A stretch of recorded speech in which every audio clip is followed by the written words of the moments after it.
사랑하는 성도 여러분, 오늘도 의와 거룩으로 살게 하여 주시는 주님의 은총과 사랑에 감사하며 주 안에서 참되고 거룩한 삶을 이뤄가는 저와 여러분의 삶이 되기를 소망합니다. 오늘은 시편 49편 16절에서부터 20절 말씀으로 새벽 기도회를 시작합니다. 사람이 치부하여 그의 집에 영광이 더할 때에 너는 두려워하지 말지어다. 그가 죽음에 가져가는 것이 없고 그의 영광이 그를 따라 내려가지 못함이로다.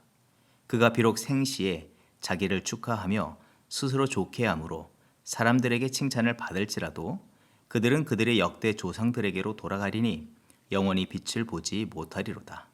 존귀하나 깨닫지 못하는 사람은 멸망하는 짐승 같도다. 아멘. 선한 토기장이 되신 주님의 손길에 오늘도 새롭게 빚어진 우리의 인생들, 기쁨과 감사로 이 하루를 살게 하심에 하나님께 감사와 영광을 올려드립니다. 오늘이라는 이 시간 1분 1초를 살아갈 때에 주의 거룩한 뜻을 따라 정결함과 거룩함으로 진리와 사랑을 심령에 담고 살아가는 우리가 되게 하여 주시옵소서. 또 그 하나님의 사랑과 진리를 세상에 아름답게 전하는 우리 각 사람과 가정, 자녀, 교회가 되게 하옵소서. 매 순간 주의 기뻐하신 바를 기억하며 죄의 유혹은 씻어내게 하시고 성령의 충만함을 따라 행하게 하여 주시옵소서. 우리의 힘과 지혜, 부요함을 자랑하며 교만하지 않게 하시고 겸손과 순전함으로 행하게 하여 주시옵소서. 감사드리며 예수님의 이름으로 기도합니다. 아멘. 오늘 우리에게 주시는 하나님의 말씀은 예레미야서 9장 17절에서부터 26절 말씀입니다. 만군의 여호와께서 이와 같이 말씀하시되 너희는 잘 생각해보고 곡하는 부녀를 불러오며 또 사람을 보내 지혜로운 부녀를 불러오되 그들로 빨리 와서 우리를 위하여 애곡하여 우리의 눈에서 눈물이 떨어지게 하며 우리 눈꺼풀에서 물이 쏟아지게 하라. 이는 시온에서 통곡하는 소리가 들리기를 우리가 아주 망하였구나. 우리가 크게 부끄러움을 당하였구나. 우리가 그 땅을 떠난 것은 그들이 우리 거처를 헐었음이로다 함이로다. 부녀들이여 여호와의 말씀을 들으라. 너희 귀에 그 입의 말씀을 받으라. 너희 딸들에게 애곡하게 하고 각기 이웃에게 슬픈 노래를 가르치라. 무릇 사망이 우리 창문을 통하여 넘어 들어오며 우리 궁실에 들어오며 밖에서는 자녀들을 거리에서는 청년들을 멸절하려 하느니라. 너는 이같이 말하라. 여호와의 말씀에 사람의 시체가 분토같이 들에 떨어질 것이며 추수하는 자의 뒤에 버려져 거두지 못한 곡식당 같이 되리라 하셨느니라. 여호와께서 이와 같이 말씀하시되 지혜로운 자는 그의 지혜를 자랑하지 말라. 용사는 그의 용맹을 자랑하지 말라. 부자는 그의 부함을 자랑하지 말라. 자랑하는 자는 이것으로 자랑할지니 곧 명철하여 나를 아는 것과 나 여호와는 사랑과 정의와 공의를 땅에 행하는 자인 줄 깨닫는 것이라. 나는 이 일을 기뻐하노라. 여호와의 말씀이니라. 여호와의 말씀이니라. 보라 날이 이르면 할례 받은 자와 할례 받지 못한 자를 내가 다 벌하리니 곧 애굽과 유다와 에돔과 암몬 족속과 모압과 및 광야에 살면서 살적을 깎은 자들에게라. 무릇 모든 민족은 할례를 받지 못하였고 이스라엘은 마음에 할례를 받지 못하였느니라 하셨느니라. 아멘. 하나님의 심판하심에 경험할 수밖에 없었던 이 참혹함에 대해서 설명하고 있는 것이 오늘 본문의 내용입니다. 하나님의 심판하심으로 8장에서 말씀하신 바와 같이 그 나라는 포도나무와 무화과 나무가 다 베어짐과 같이 황폐하게 되어지며 21절 말씀처럼 사망이 창문을 통하여 넘어 들어오며 우리 궁실에 들어오며 밖에서는 자녀들을 거리에서는 청년들을 멸절하려 하느니라. 삶의 자리는 모두 파괴되어지며 그들의 소중한 생명은 탈취당하게 하실 것이며 그로 인해서 심판을 당한 남유다 모든 백성들의 눈에는 눈물만 가득하며 그들의 입술에는 고통의 신음과 애곡함만 가득하게 하시겠다고 말씀해 주십니다. 곡하는 부녀들을 불러서 애곡하라 말씀하여 주셨지만 그렇지 않아도 그 자체로 비통에 물든 애곡이 절로 나올 수밖에 없는 상황을 맞게 하신다는 것입니다. 이런 무서운 심판 예고에 머릿속에 떠오르는 장면이 있다면 최르급 때에 하나님께서 애굽과 바로에게 행하신 심판이라고 할 수 있습니다. 그 나라는 나일강이 피로 바뀌고 개구리, 이, 파리, 악질, 독종, 우박, 메뚜기, 흑암의 재앙으로 황폐케 되어졌습니다. 그리고 마지막으로 출애굽기 12장 30절의 말씀, 그 밤에 바로와 그 모든 신하와 모든 애굽 사람이 일어나고 애굽에 큰 부르짖음이 있었으니 이는 그 나라에 죽임을 당하지 아니한 집이 하나도 없었음이어더라. 처음 난 것, 곧 장자의 죽음의 심판으로 애굽은 온통 울음바다였습니다. 이제 애굽을 심판하셨던 하나님께서 그와 같이 이스라엘을 심판하시겠다는 이 말씀은 남유다 백성에게는 매우 충격적으로 들려졌을 것입니다. 게다가 과거 그들은 하나님의 은혜로 애굽에서 종살이에서 벗어나 자유와 새 생명을 경험했던 그들인데 다시 어떤 나라에게 파멸되어서 종과 같이 끌려가게 하시겠다고 하시는 이 심판의 외침에 몸과 마음이 두려워 떨렸을 것입니다. 이런 극단적인 처방을 통해서라도 하나님께서 그 사랑하는 백성에게 말씀하시기를 원하셨던 바가 무엇이었습니까? 애굽과 바로가 맞이한 이 하나님의 무서운 심판은 그 백성을 보내라는 하나님의 뜻과 명령에 순종했으면 되는 일인데 바로는 끝내 자신의 생각과 부강함을 믿고 거절하다가 맞지 않아도 될 이 채찍의 심판을 맞게 되었습니다. 이제 주의 백성들은 애굽의 바로 왕이 취했던 이 고집스러운 마음과 교만과 불신앙의 태도를 버려야 하며 자신들의 옛 선조들이 그 무서운 심판 가운데 보호받고 안전하며 자유케 하셨던 하나님의 은혜의 역사를 기억하고 그 당시 믿음의 선조들이 보였던 겸손과 순종, 하나님을 신뢰하는 순전한 믿음으로 나올 것을 말씀하여 주시는 것입니다. 그러하기에 조금도 늦추지 말고 당장 회개와 겸손의 믿음으로 주 앞에 나가야 하는 것입니다. 심판 가운데 회복의 은총을 베푸시는 주를 바라보고 의지해야 한다는 사실입니다. 심판이 급박할수록 하나님께 마음을 돌이키고 또 우리의 행실을 고치는 것이 무슨 유익이며 어찌 회복이 일어날 수 있을까? 그런 생각을 할 수 있을지 모르겠지만 하나님 편에서는 그 백성이 회개하고 돌이키며 주 하나님을 전적으로 구하고 찾고 의지할 때에 새로운 역사를 즉각적으로 시행해 주십니다. 사랑하는 성도 여러분, 이 사실을 믿으십니까? 성경에는 그러한 일이 수많이 기록이 되어 있고 우리에게 증거하고 있습니다. 엘리야 선지자 시대에 사르밧 과부가 가루 한 웅큼과 적은 양의 기름으로 마지막 식사를 만들어 먹은 후에 그 아들과 함께 죽으려고 하였는데 그때 엘리야 선지자가 그 여인이 처한 상황과 또 가지고 있었던 생각과 계획들을 모두 내려놓고 두려워 말고 자신에게 떡을 만들어 내오라고 요청하였습니다.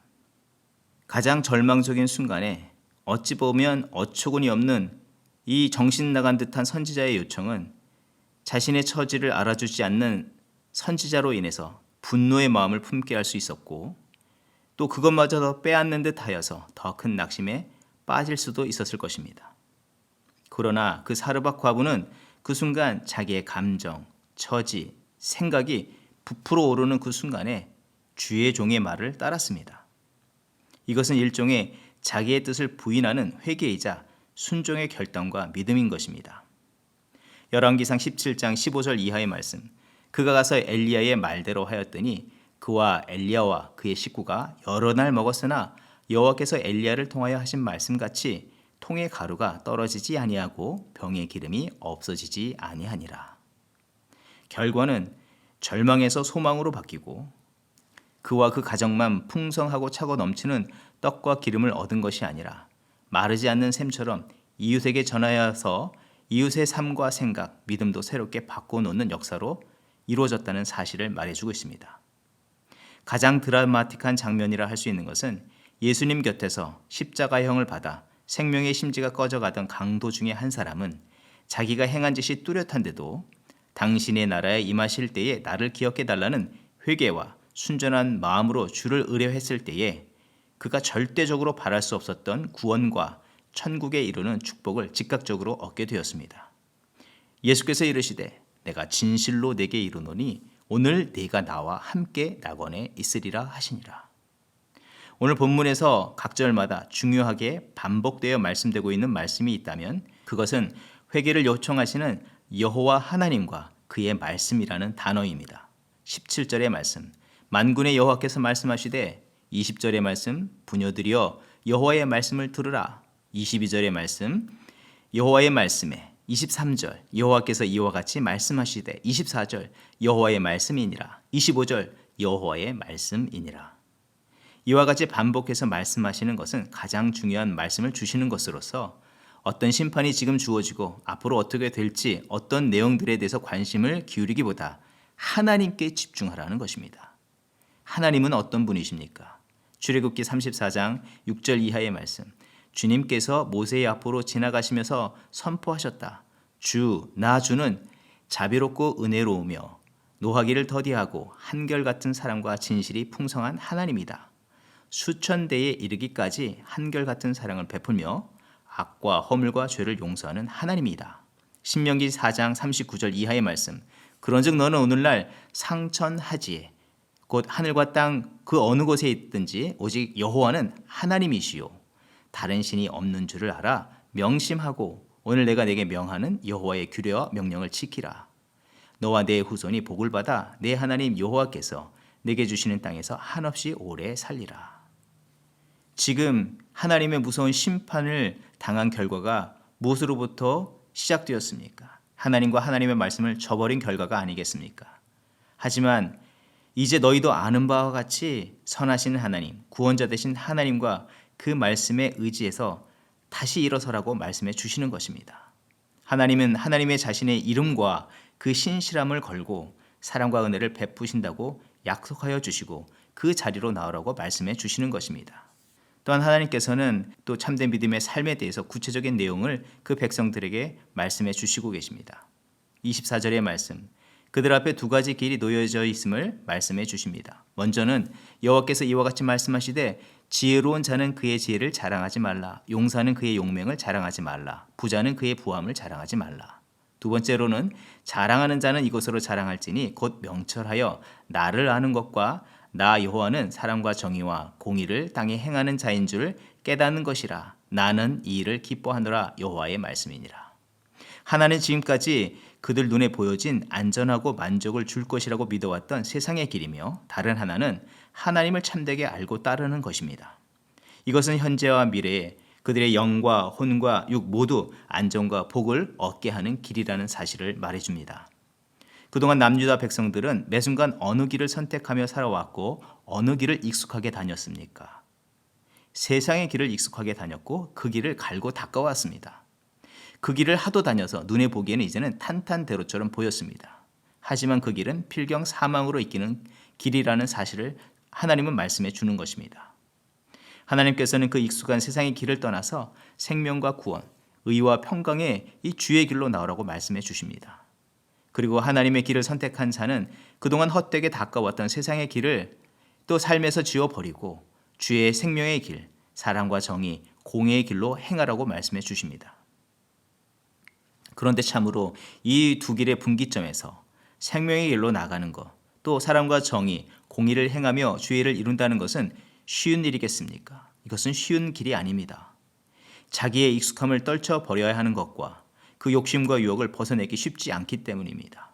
또 그동안 세상의 길로 몰아왔던 사단은 계속해서 우리를 혼미하게 하고 그 중요한 분기점을 영적 눈이 멀게 하여서 지나쳐버리게 하고 절망과 사망의 종착지로 계속 가도록 부추기기에 어려운 것이라 할 수 있습니다.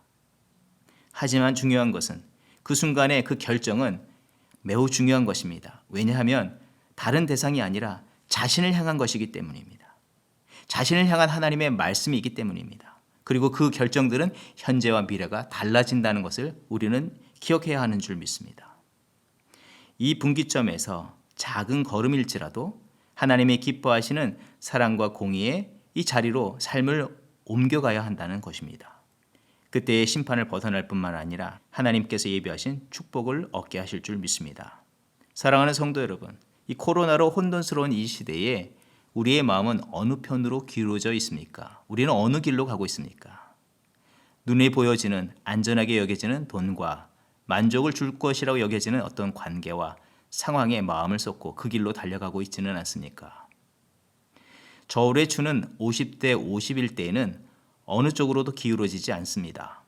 0.5g이라도 한쪽이 무거우면 저울은 그 한쪽으로 기울어지게 되어져 있습니다. 그 작은 무게가 전체의 기울기에 영향을 주듯이 하나님께서 제시해 주신 여호와 하나님을 참되게 알고 그와 함께 하기를 힘쓰는 그런 삶을 살아갈 때에 작은 무게라도 하나님 쪽으로 그 보폭을 옮길 때에 하나님은 그 순간 우리의 가란 영혼, 굽어진 생각, 병든 육신을 치유하게 하시고 또 삶의 자리를 복되게 하시고 안정케 해 주실 줄 믿습니다. 우리는 매 순간 하나님 편에 우리의 삶의 무게추를 옮기는 자가 되어야 합니다. 참으로 어렵겠지만 본문 26절 말씀처럼 마음의 할례로부터 삶의 작은 자리에서 거룩함을 실천해 나가려고 할 때에 하나님은 놀라우신 은혜를 우리의 삶 가운데 베풀어 주시고 충만케 해 주실 줄 믿습니다. 결정적인 순간이라고 여겨질 때에 그 분기점에서 마음으로부터 작은 몸부림, 믿음으로 반발짝이라도 옮기는 우리가 되어야 할 줄 믿습니다. 그때 하나님은 새 역사를 우리의 삶 가운데 이루어주시고 또 그 은혜를 전하는 자로 살게 하실 줄 믿습니다. 그런 복된 삶을 이루는 저와 여러분의 삶이 되기를 주의 이름으로 축원드립니다. 이 시간 함께 기도하겠습니다. 사랑의 주 하나님, 심판 중에라도 그 사랑하는 백성들에게 하나님의 이름과 그 약속의 말씀을 떠올리게 하셔서 구원과 은혜의 자리로 인도하여 주시는 그 손길을 베풀어 주심을 감사 찬양드립니다. 오늘 우리의 삶의 모든 자리에서도 하나님께서 그와 같이 구원과 소망의 길을 내시고 우리를 인도하여 주신 줄 믿사오니 이제 믿음의 백성인 우리 모두 하나님이 기뻐하시고 원하시는 바를 따라 믿음의 참된 선택을 하며 나아가는 우리들이 되게 하여 주시옵소서. 세상과 하나님 길 앞에서 갈등하고 고민하는 상황에 놓였을 때에 우리의 영혼을 위해서 예비하신 생명의 길, 좁아 보일지라도 필시 생명과 승리로 이끄시는 그 길을 바라보며 나아가는 우리가 되게 하여 주시옵소서. 그 갈등의 상황 속에서 마음의 할례를 행함같이 사사로운 생각과 욕심을 베어버리고 마음의 중심을 주께로 향하는 우리가 되게 하여 주시옵소서. 또 그러할 수 있도록 성령님 우리 안에 내주하시고 역사하여 주시옵소서. 감사드리며 예수님의 이름으로 기도합니다. 아멘. 이 시간 합심 기도의 제목을 나누고 기도의 자리로 나아갑니다. 먼저는 미국을 위해서 기도할 때에 미국의 회개의 영을 부어주시길 위해서 기도합니다. 공평과 정의, 인애와 자비, 겸손을 요구하시는 하나님의 음성을 듣고 회개하게 하시고 먼저 세우신 교회와 성도들에게 거룩함을 회복하게 하여 주시옵소서. 믿음으로 일어나 불의와 거짓, 병든 사회와 문화를 변화시켜 나가는 그런 성도와 교회들이 되게 하여 주시옵소서. 또 이 미국이 깨어나 이 마지막 세대에 온 세계에 거룩한 믿음의 선한 영향력들을 나타낼 수 있도록 영적 파수꾼의 역할을 감당할 수 있도록 하나님 인도하여 주시옵소서. 두 번째로는 코로나 팬데믹 가운데 있는 이 땅을 위해서 기도합니다. 2차 대유행으로 가장 많은 감염자와 사망자가 발생하고 있는 이 인도를 위해서 기도합니다. 하나님께서 자비와 긍휼을 베푸시고 그 땅에 있는 모든 성도와 교회들을 지켜보호하여 주시옵소서. 합심으로 기도하겠습니다. 예수는 내 힘이요 나의 기쁨 내 참 소망 그 이름의 생명이 내 삶의 이유라 내가 사나 죽으나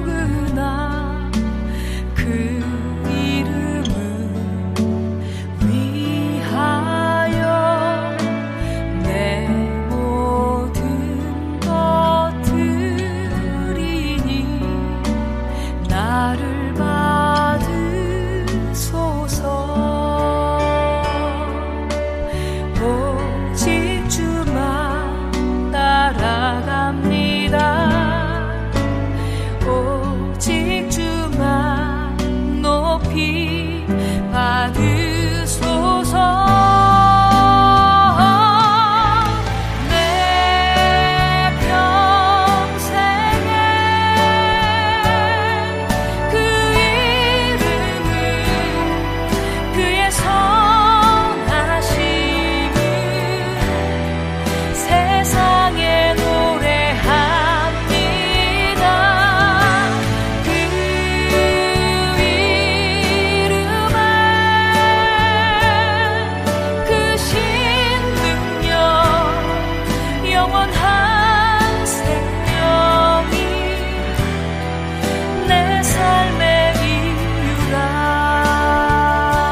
소리